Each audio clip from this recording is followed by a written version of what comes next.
If you saw a hitter stop their swing at extension or a baseball pitcher stop their arm for release, you would immediately know that they were losing power. Yet, for some reason with softball pitching, if our arm stops on our follow through, we gain speed and power. That's not how the body or physics works. Let's talk deceleration. If you're in a car going 25 miles an hour and you need to stop, you know you don't need a ton of distance to do that.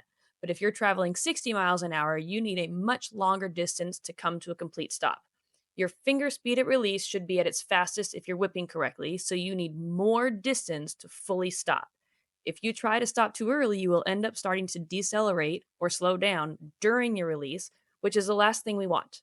The other concept we want to think about is the law of conservation of energy. This simply states that energy cannot be created or destroyed, only transferred. So, again, if you're trying to stop your arm early, you need to use energy to do that by tightening your muscles. Like, imagine being in a car when someone slams on the brakes. The harder you force your arm to stop, the more energy you use, taking more energy or power away from the ball. We want all of the momentum of your arm to go into the ball, and that can only happen when you're loose. After you release the ball, your arm will naturally decelerate. We never want to slam on the brakes.